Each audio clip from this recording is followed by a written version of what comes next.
Hey guys, welcome back to the Magoon Squad show.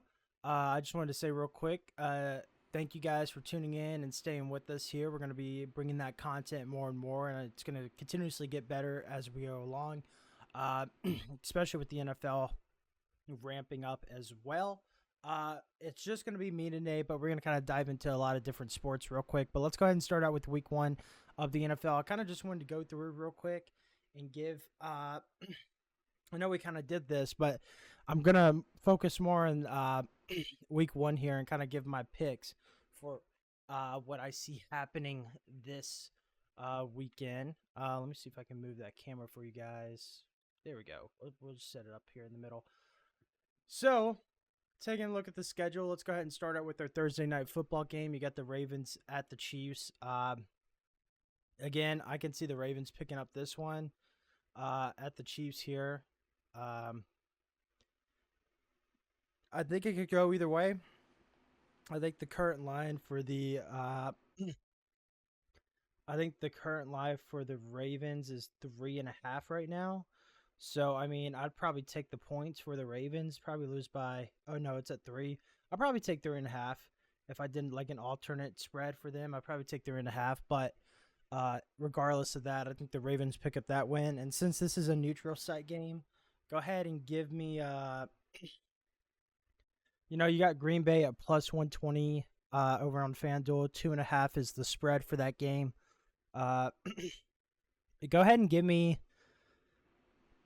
the Eagles. I think the Eagles find a way to get it done, regardless of it being a neutral site game down in Brazil. I don't really see them losing that one.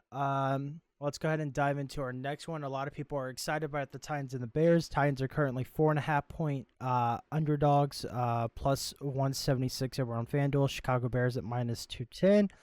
I'm not sure where all this blind faith comes in from the bettors and the sports books out there. But I mean, honestly, like Parker was saying, I don't know. I don't remember if I chose the Bears or not, but I'm probably going to give this to the Titans or at least pick the spread on them. I think Titans 4.5 is a safe bet, in my opinion. But, like, I don't know. Titans are one of those teams where they could easily win on the road. It's at home sometimes where they struggle a little bit. But honestly, when they go on the road and play like a Chicago, a Washington Commanders, people like that, they tend to pick up those wins on the road. So, with Callahan in there now, Will Levis, a newer offense, Calvin Ridley, Hopkins is not going to make the. I don't know if he'll make the trip, but I know he's going to be out.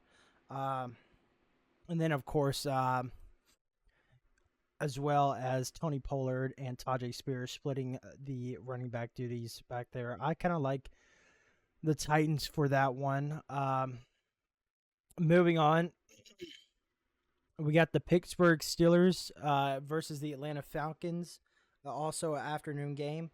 You got the Steelers at plus 3.5, plus 156 over on FanDuel, minus 186 for the Atlanta Falcons. I'm probably going to take the Atlanta Falcons at home. There's just too much concern for me with the Pittsburgh Steelers. I think it's just too new to go out the gates with the win. Now, would I like to see them come out of the gates with the win if I was a Steelers fan? Yes. Hypothetically, do I think that's going to happen? No. But honestly, I would say the Falcons are going to win, so I'm going to do their money line, but I'm going to take the Steelers spread. I'll do 7.5 or 3.5. Really, whatever you're comfortable at for that game. But moving over here to the Jaguars and Dolphins, I think this is the most interesting one coming into the year. The Dolphins have put themselves in a position to compete and contend for the Super Bowl, and then the Jaguars are trying to do that a little. Not re-signing Calvin Ridley back, sticking with Christian Kirk, drafting Brian Thomas Jr. Evan Ingram's still there, Travis Etienne still there, Trevor Lawrence. That offense is still very good, and the defense is not bad either. It's just the biggest question is their offensive line. Can their offensive line win the line of scrimmage against the Dolphins' offensive line, which is not insane either? Just with the offensive power of the Dolphins, I mean, Jags are plus 3.5, plus 148. on the road. Um, give me the Dolphins. I think the Dolphins take the week 1 win here against the Jags. Sadly, I think the Jags could put up a good fight. I just don't think they're gonna win it. Uh, I know I skipped over the Bengals and the Patriots. I'm just gonna go Bengals here. I probably wouldn't take the Bengals money line minus 450 if I was a betting man. But looking at spread wise, they're at 9.5 right now. I'd probably take them around 6.5 if I'm gonna bet on that one. I don't think 9.5 is crazy, but I just don't. I'm not comfortable with that in the NFL. Anything can happen. So these are professional athletes. So not really comfortable with betting 9.5 there. Next one, you start out with a huge divisional matchup: the Texans versus the Colts to start out the year. Another tough one. I mean, CJ Stroud and the Texans are a very sharp team with Stephon Diggs and still Nico Collins and having, Tank Dell and just having a bunch of really decent and talented receivers as well as picking up, still having Brevin Jordan and picking up another tight end and then having Joe Mixon in the back. Go ahead and give me the Texans. I think they're just the more experienced team now, in my opinion. I'm not saying that Anthony Richardson and the Colts are bad, with Jonathan Taylor, Michael Pittman, and those guys. But my biggest thing is just with Richardson not playing a full year, not having one under his belt compared to Shroud, taking them to the playoffs. I think they just have more experience, more chemistry as a team. But Texans minus 2.5 over on FanDuel, minus 156 as well. I'm comfortable taking that money line there. Moving on, we got the Minnesota Vikings and the New York Giants. Right now, the Vikings are favored minus 130, minus 1.5 over on FanDuel. I'm honestly going to lean towards the Giants here. I know with the running back situation, it's a little tough, but it's just one of those things to me that it's hard. I'm not saying that Aaron Jones and Justin Jefferson can't get the job done. I'm huge fans of that. But my biggest thing is just it really is like, how much can you trust Sam Darnold as a quarterback, right? I mean, there's been so much just change for Sam Darnold through his whole career. Where's the consistency from him? And that's kind of my biggest thing, is like, how can you trust Sam Darnold? And I'm not saying you can't trust Daniel Jones either, right? Because Daniel Jones is not equally as good, but or better. I think he is a little better, but not crazy. But yeah, just give me the Giants at plus 110. I'm more comfortable with Daniel Jones than I am Sam Darnold, honestly, especially at home opening up the NFL. Just go ahead and give me the Giants there. I think Malik Neighbors has a big breakout game for his first start. Moving on here, we got the Panthers at the Saints. Saints minus 210, minus 3.5 on FanDuel. Go ahead and give me the New Orleans Saints at home. I think, and you can probably see behind me the jersey, I think we're a solid team this year. I don't, defensive wise, I don't think there's any gaps in our defense. Our defensive line solid. Pete Warner and Demario Davis and Chase Young and Cam Jordan and Marshawn Lattimore, and just, I think our defense is pretty solid all around. It's really the question of, can the offense move the ball and can the offense score if our defense gets stops? I think they can, personally, me. Even losing Michael Thomas. I mean, Michael Thomas hasn't really been on our team, to be honest. He's, like I said, he has not been relevant on our team for a while. Just injuries has really set him back. But, you have Alvin Kamara, Derek Carr, Chris Olave, Rashid Shaheed. I think these are solid guys that can kind of step up, especially Rashid Shaheed. He had some big moments last year, didn't play really consistent, but I think this year he could start. You could start seeing him play a little bit more consistent. But yeah, I think our defense really carries us through the year. Paulson Adebo, Tyrann Mathieu, Cam Jordan, Pete Warner, Demario Davis, Marshawn Lattimore. I don't know why I said Lattimore. Marshawn Lattimore, Chase Young, Peyton Turner, Cole McKinstry, our nice rookie that we got. Just a bunch of, and then Willie Gay from the Chiefs too. That always played solid on the Chiefs. So, just looking at that, I'm more comfortable in our defense than the Panthers and whatever they have, offense or defense. I'm not really sure if you can classify either one. But moving on, you got the Buffalo Bills at home, minus 300, a 6.5-point favorite. Of course, I'm going with the Bills there. I'm not going to take them on the spread, though. I'm gonna lean the opposite way, or even take like a 3.5-point win for the Bills, maybe like a 24-20 win, or a 4-point win. Either way, nothing really to say there. I think Josh Allen just takes care of business at home. There's not really much to talk about for them against the Cardinals. Too many questions for the Cardinals coming into that game and coming into the year. Moving on, we got the last AFC versus AFC matchup, the Las Vegas Raiders versus the Los Angeles Chargers. I'm going to go ahead and take the Chargers at home, opening up the year with the new coach and Harbaugh. I just think it's one of those hype factors around. Plus, you got I don't want to say J.K. Dobbins is not going to be good. I feel for the guy. He keeps getting injured, and I really do feel for him. But I think, 1 year he has to have a really good year, and I think it could be this year. Injuries have really set him back, but I think he could really show what his potential was with the Chargers. And then, Justin Herbert, I believe he's going to be playing. I don't think the injury is too bad on his foot that he's not going to be playing. But a new offense for sure, but that defense is still solid. Khalil Mack, Joey Bosa, Derwin James, just a really solid defense still, that I'm comfortable going with the LA Chargers in this one over Gardner Minshew and the Raiders versus Devontae Adams as well. Moving on to an AFC versus NFC matchup, we got the Denver Broncos facing off against the Seattle Seahawks. I was going to go with the Seahawks on this one. I think Kenneth Walker, and I'm sure a lot of other people have agreed, they've heard a lot of good stuff coming out of camp. I think Kenneth Walker has a really big year this year. But I think the Seahawks take care of business at home, minus 270 and a minus 5.5 favorite at home for that game. Like I said, I'll take their money line on that. I think the Seahawks are a really solid team. Still, DK Metcalf, JSN, Kenneth Walker, Geno Smith. I still think offensively they're a solid team. Defensively, that there's a lot of questions with Pete Carroll gone. Let's kind of see where they're at. I think they'll be okay though. Especially at home versus the Broncos first game. Moving on, we got the Dallas Cowboys versus the Cleveland Browns. Cleveland Browns are favored minus 142 and a 2.5 point favorite at home. This is the one I said I could see the Cowboys going to Cleveland and beating them, but it's really one of those games where I think Cleveland gets the job done, even without Nick Chubb, Deshaun Watson, Amari Cooper, Jerry Jeudy, David Njoku, and Jerome Ford at the running back. I still think they can get the job done, even without Nick Chubb.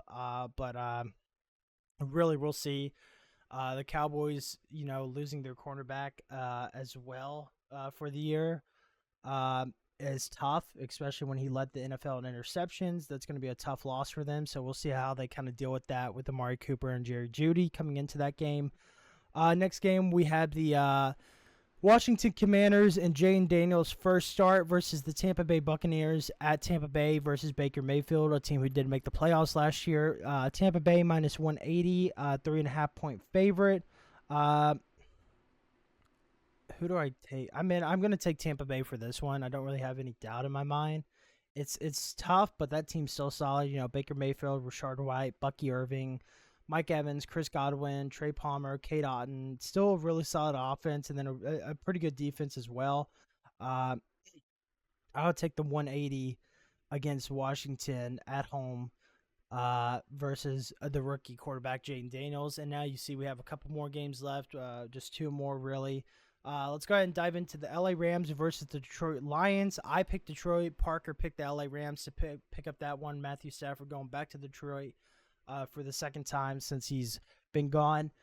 Plus 164, 3.5 point underdog is the Rams. The Lions minus 196. I think it would be close. I think the Lions probably win by a touchdown. I'd probably go 7.5 for that, but I would either do Lions money line or plus 7.5 for the Rams in case they do win. I think that game could go either way. I think it really is just a shootout between Stafford and Goff, so we'll see kind of where that is. I think the over for that game is 51.5 points, which I think is the highest even with the Dolphins playing, that is the highest over under the entire week. The highest over under for the entire week is 51.5 for the Lions and Rams. Like I said, it's going to be a high scoring shootout. Sunday Night Football should be a really good one. And then finally, you got the New York Jets and Aaron Rodgers heading to San Francisco, facing off against the NFC champions. I'm going with San Francisco on this one. I can't really see San Francisco losing this at home. Minus 205, a 4.5 point favorite. I think Rodgers keeps it close. Probably lose by 3 in Rodgers fashion, but I'll take the plus 4.5 for the Jets, or the minus 205 for the 49ers in that money line. So this is kind of where we sit on Week 1. Chargers 1-0 to start the year. Raiders, Chiefs, Broncos 0-1. Texans 1-0. Titans 1-0. Colts, Jags 0-1. Dolphins, Bills 1-0. Pats, Jets 0-1. Bengals, Ravens, Browns all 1-0. Steelers 0-1. Probably could even see Steelers being 1-0. Saints, Bucks, Falcons 1-0. Panthers 0-1. Eagles, Giants 1-0. Commanders, Cowboys 0-1. Lions 1-0, Packers 0-1, Vikings 0-1, Bears 0-1, 49ers 1-0, Seahawks 1-0, Rams and Cardinals 0-1. So that's kind of where I have it there. I'm not an expert or anything on sports betting. I don't really take it serious like that, but that's just kind of where my picks are for this week. But now let's kind of dive into some other stuff here. I kind of wanted to touch on and get back on MLB. We haven't really talked about that in a bit since last week, and a lot of stuff has happened. You know, the Baltimore Orioles are up 9-0 right now, and the White Sox, as you can imagine. Phillies are down 4-6 to the Blue Jays. 2-0 are the Braves up on the Rockies right now, and then you got a couple more games later tonight. Dodgers, Angels, Mariners, Athletics, Diamondbacks, Giants. Anyway, let's take a look at the standings here. I talked about how the Baltimore Orioles could win that division and overtake the Yankees. Right now, if they win against the White Sox, which they are up 9-0 in the top of the 6th, should comfortably win that. They will have taken the lead in that division with 81 wins and 58 losses, or 59 losses. So they will have taken the win over the Yankees, having played 2 games over them, it looks like, though. And then, you got Guardians should win that division, 79-59.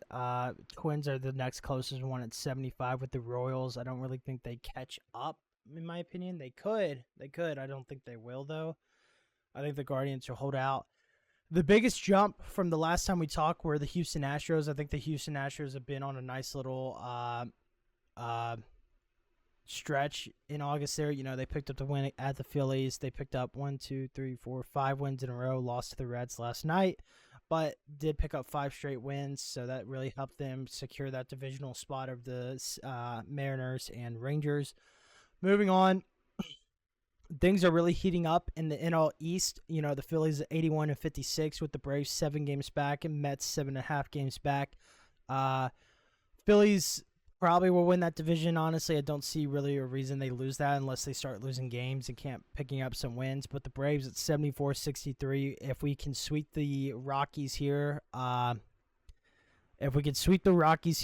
sweep the Blue Jays, if we can just win, I wouldn't say sweep, but if we sweep the Rockies, 2-1 the Blue Jays, beat Cincinnati, and 2-0 the Nationals, it could make for something really interesting. The Mets also at 74 wins could put themselves in the spots as well.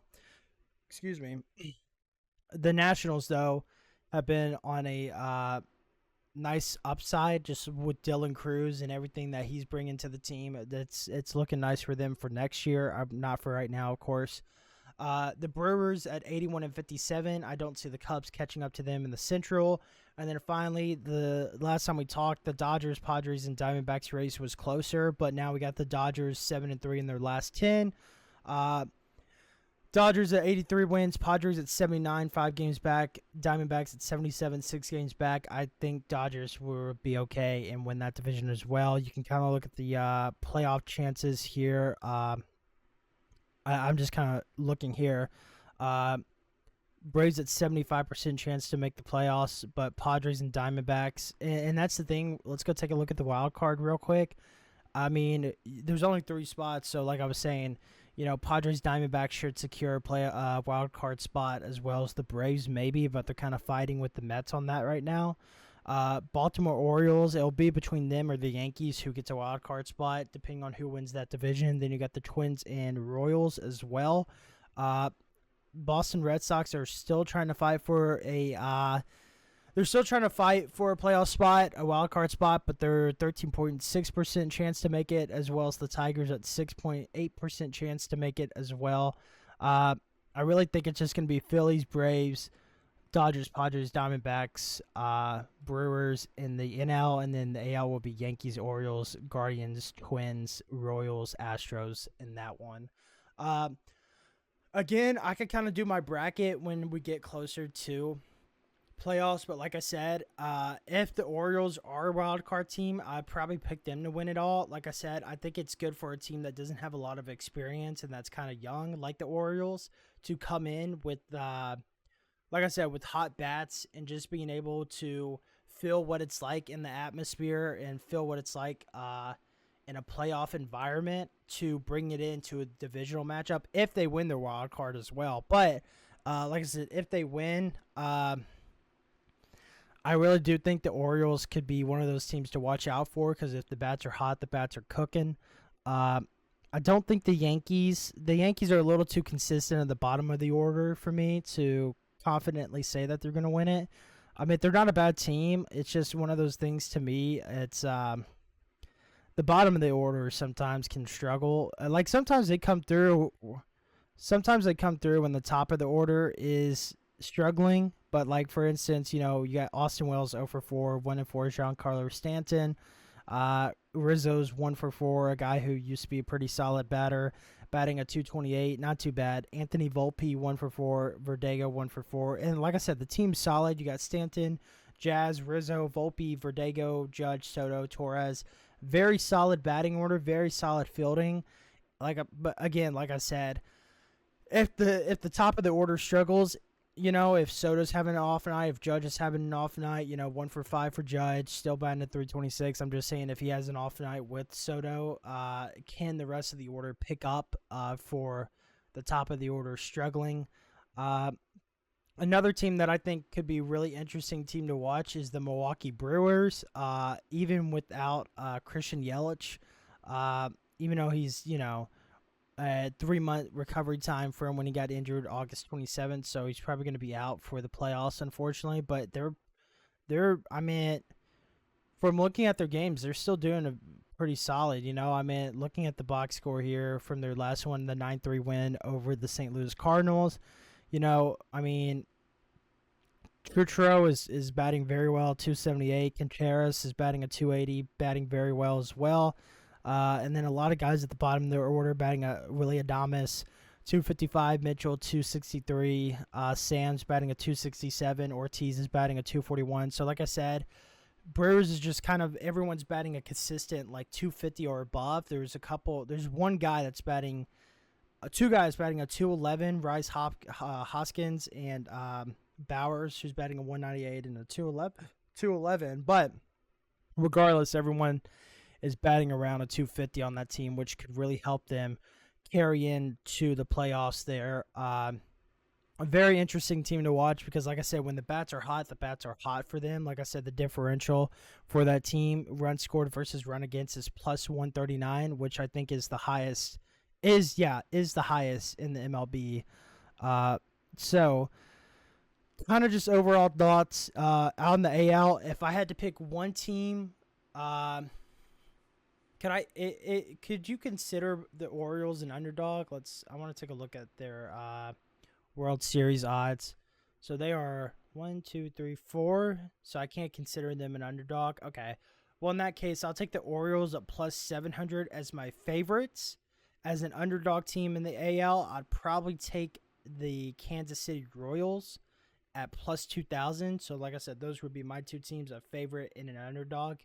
Over in the NL, I'd probably take the Phillies at plus 500 and the Brewers at plus 16 as my underdog kind of long shot odds. So that's kind of where I'm at for MLB.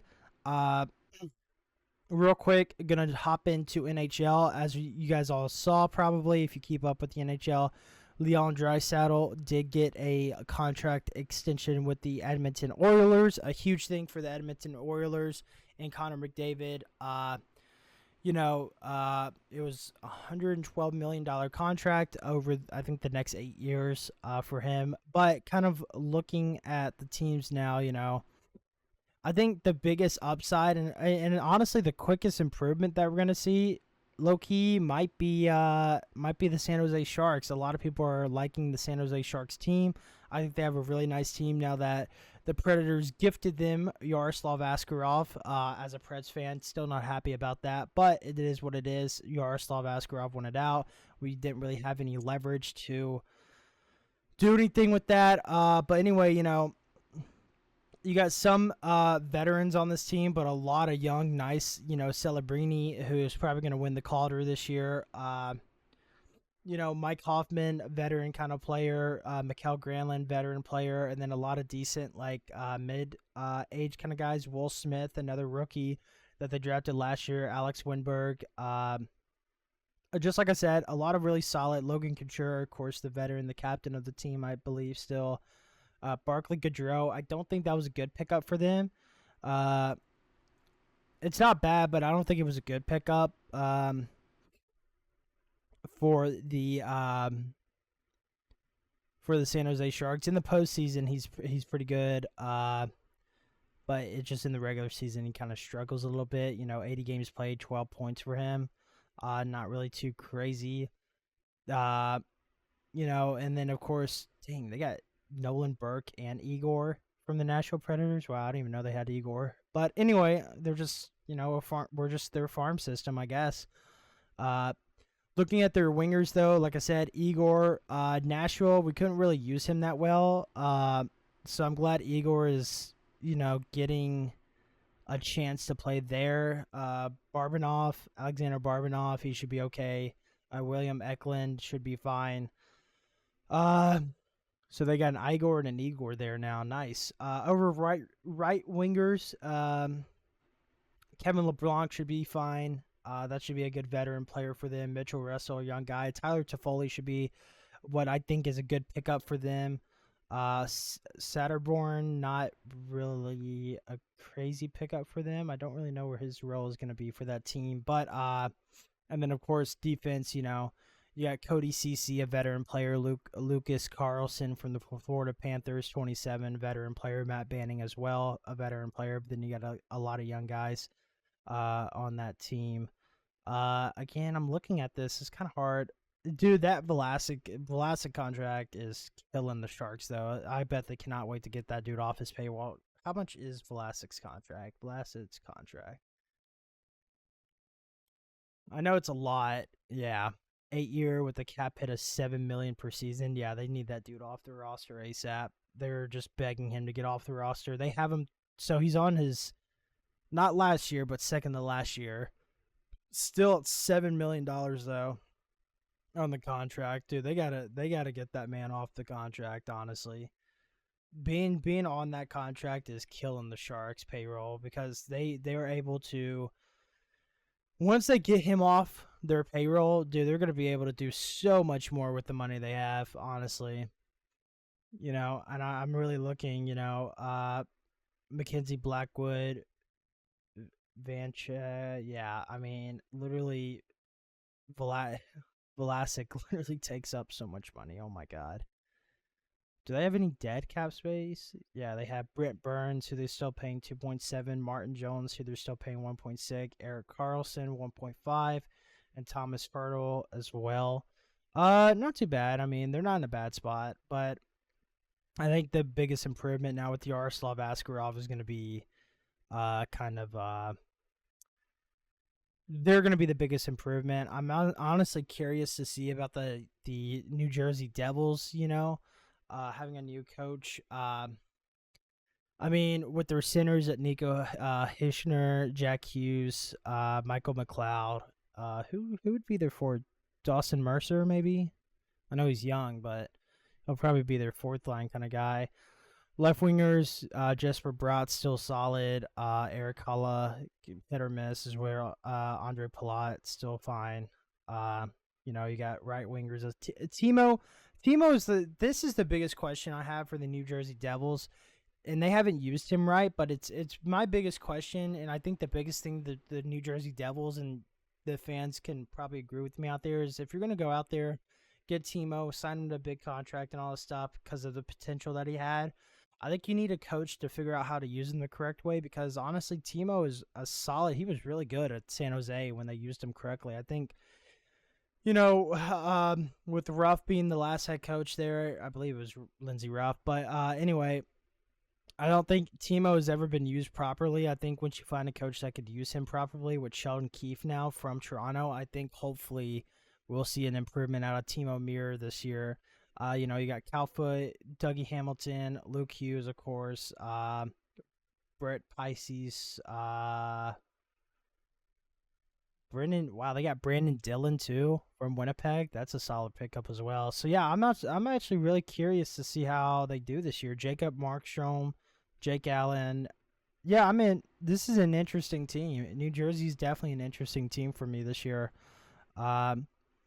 I kind of like to see what they would do with their team, but those are kind of like teams I see doing a little bit better than they did last year, especially with the Nashville Predators. I could talk all day about the Nashville Predators and how we should be doing a little bit better with the guys that we got. Vinny Hinostroza picked him up, a little veteran presence as well. Steven Stamkos, of course, you guys all know that. With with Jonathan Marchessault and just I am Brady Skagey as well. I'm really interested to see how we do this year. I think we're kind of stuck in this. Wait, Kevin Lincoln still with us? I don't think so. It says ESPN has him on our roster. I don't think we re-signed him though. I think he's still in the market. I mean, we have the money to sign him, and honestly, Kevin Lincoln is a great backup. I don't even know why we got rid of Kevin Lincoln, but regardless, I'm kind of worried about our defense right now. I think our defense is the biggest hit or miss question that we need. I think that's kind of where we need to reestablish and get to back to where we were when we made the Stanley Cup. I think it kind of hurts not having that defensive presence that we had. Like I said, our offense is going to be insane. That Yossi to Stamkos or Yossi to Stamkos to Forsberg is going to be crazy this year, especially betting wise. But I don't know. I'm kind of worried about just our defense. I mean, there's not really a bunch of depth. Carrier, Fabro, Yossi Lazan, Brady, and Spencer Stastny, and Luke Shin. I mean, it's nothing too good. Average at best. That's what I was hoping we would improve on. In the offseason, didn't really do much of that, which is fine. I get it, but it is what it is. I guess I don't know what else to say. I mean, it is what it is, and we're just gonna kind of have to live with that. But I'm just gonna kind of give my takes real quick. I think the biggest thing. And again, we'll talk about this in tomorrow's episode with Parker. We're going to get into European soccer again. I think the biggest thing that I will kind of want to talk about while I'm just have the table to myself, and we'll touch on it again, is the Declan Rice red card. I don't necessarily agree with it. I wanted to see some consistency from that game. Brighton had a little bit more favoritism from the ref than Arsenal did. Again, I want to see a little bit more consistency in the cards. When he kicked it out, when Brighton's player kicked it out of the pitch to kill time, that should have been a yellow. Did not get a yellow for that. And I will say Declan Rice was in front of the free kick, but it was like, dude literally moved the ball 5 yards forward from where the spot of the free kick was. So he was kind of in the right to be like, in the way, trying to be like, hey man, it's like you can't move the ball 5 yards forward. But then apparently the yellow card was for time wasting, which I mean, dude literally whacked the hell out of his leg. So I'm not really sure. I'm not really sure time wasting was the thing there. I mean, dude got whacked in his leg. And then, of course, Arteta as well in post interview. Same thing I just said, the inconsistent decisions from the ref uh, with uh, how that match was handled. Not really anything crazy there. 1-1 loss was pretty disappointing, or sorry, 1-1 draw was pretty disappointing. Brentford winning 3-1 against Southampton. Everton losing in the epic comeback. I'll save that for tomorrow with Parker.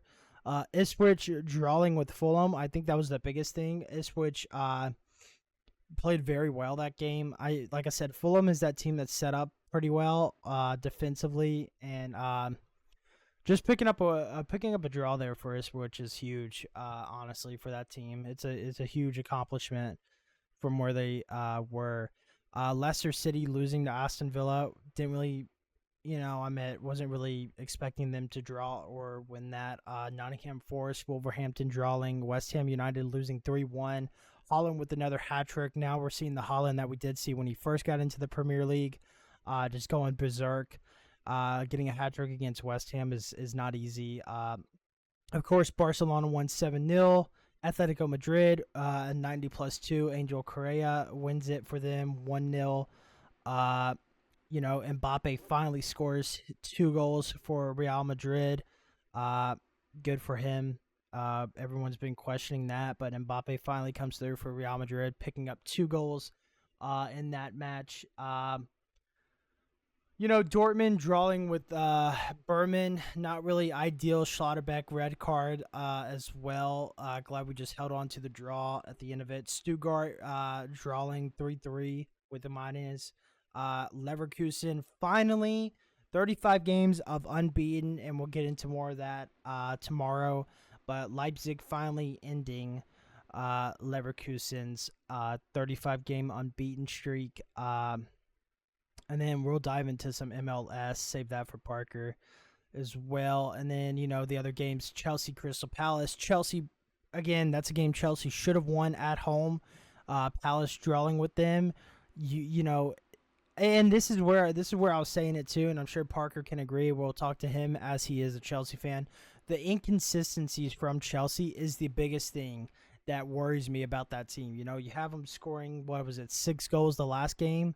6-2, and then now you're going, 1-1. It's like, where's the consistency, Where's the consistency in all this? Because Chelsea is a team, that has the potential, and I don't know why picking up Sancho was a good move for them. It wasn't. They have so many wingers now, but like I said, it's one of those things where I just need to see a little bit more consistency from Chelsea there. Newcastle United did pick up a win 2-1 over Tottenham Hotspurs with Isak's goal at the 78th minute. Harvey Barnes' 37th minute goal as well. And then, of course, everyone knows Liverpool dominating Manchester United at Old Trafford. 2 goals from Luis Diaz, Mohamed Salah with 3-0 win. A huge win for them. Girona, 2-0 win over Sevilla. Bayern Munich, 2-0 win as well. Harry Kane got a pin. Muller with the goal.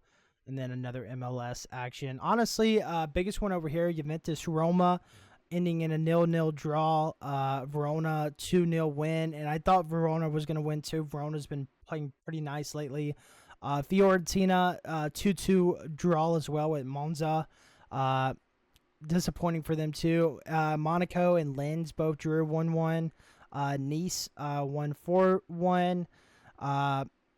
And then you got PSG beating Lille 3-1. And like I said, PSG has been very, very good ever since. Like even with Mbappe gone, I still think PSG is a solid team. I don't think there's any bad things about that PSG team. PSG is just a solid team even without Mbappe. In fact, I want to say they're even a little bit better without Mbappe, just because they're spreading the love around, spreading the ball, spreading the love. Moving on to the Netherlands, PSV winning 3-0 against Go Ahead Eagles. So they got a 4-0 record. I don't really see that changing. That PSV team is pretty strong this year. Braga drawing as well, so they're 2-2. Celtic 4-0 right now, 3-0 win over the Rangers, which was a huge win for Celtic. Good for them. I'm trying to look. Did I miss any more from yesterday, from Saturday? Not yesterday, but from the day before on what I'm looking at. Yeah, so we had Lazio and AC Milan 2-2 draw again. AC Milan still a winless team, 2-1, needs to find that win. Napoli 2-0-1, 2-1 win against Parma. Bologna 1-1 draw with Empoli. Lecce with the 1-0 win as well. Brest with the 4-0 win. Marseille with the 3-1 win, 2-1 record to start out the year. That's good for them. Mason Greenwood finding 2 goals for Marseille. Nothing too crazy went on in Netherlands besides PSV. FC Porto losing 2-0 against Sporting CP. 4-0 for Sporting. FC Porto 3-0-1 now after losing to Sporting. I thought they might score. I thought it was going to be more of a both teams to score situation, but it wasn't, unfortunately. Again, Turkish, Galat. Galat won 5-1. Good for them again. I thought there was some here's Belgium. I thought there was some Belgium action that we missed. In covering these soccer plays. Let me see leagues. I'll touch on Belgium here. And I actually like the Belgium league. I think the Belgium league is very entertaining and fun to watch. Where are they on this list here? Copenhagen won 3-1. That's my boys, Copenhagen. Heck yeah. AEK Athens 3-0 win. Saw that. PAOK Pioka 2-1 win. Where is the Netherlands? Where are you? Oh, Belgium. Here we go. Club Blech. Club Blech won 3-0. Ghent and Antwerp 1-1 draw. Kind of saw that coming. I didn't see Anderlecht and Union Saint Gilloise. I don't believe I'm saying that right. That's okay. 0-0 draw as well. I honestly didn't see that because when I was looking at the match facts for that one, that was both teams to score kind of thing. And I was just like, dude, yeah, there's going to be like over 2.5 goals, both teams to score. But nope. It was not both teams to score and over 2.5. But, hey, that is A-okay. It's what it is, But one of the biggest things, I think, who was the guy that went over to, I'm blanking on his name. He went over to the Saudi Arabia League just recently. I totally blanking on his name though. It was big. It was why am I blanking on his name? He was in the Premier League as well. I'm sure you guys know who I'm talking about too. If you guys do know what I'm talking about. But anyway, there's been a lot, Scott McTominay going to Napoli. That was one. Honestly, it was Ivan Toney. That's right. Ivan Toney from Brentford going over to Saudi Arabia League. It was Eddie as well from Arsenal going to Crystal Palace. That one kind of shocked me. Aaron Ramsdale as well transferred out to Southampton. That's who I was thinking of. Ivan Toney going over to the Saudi League. Aaron Ramsdale and Eddie moving over to Palace and Southampton. That was an interesting one. I didn't think Arsenal needed to switch anything up, but it looks like they wanted to go a different direction there. And then, of course, Scott McTominay from Manchester United to Napoli, which I thought was really dumb. Scott McTominay brought that sub presence on the field when he got subbed in around the 70th minute. But, hey, what do I know? Man U fans, you can just keep suffering because you put yourselves in that position. So I'm not even going to feel bad about it. Was there anything else crazy in the transfer that we missed? Not really. Not really. Looking at Romelu Lukaku, back on Napoli, did make his presence and scored, subbing in for Napoli, as well. I think it was Parma, right? Yeah, Lukaku came in 90+2 and scored in that Parma match to tie the game, and then of course won in 90+6. But yeah, I think that that transfer to Napoli will be very, very nice for Lukaku.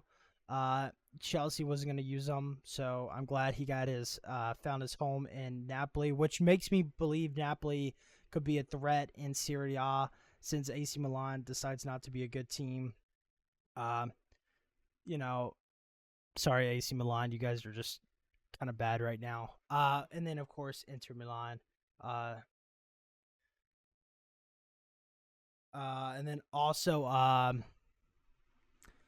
anything else? Sebastian Haller leaving Borussia Dortmund. That hurts. Kolobali leaving Borussia Dortmund. Dang, we lost all of them on loan.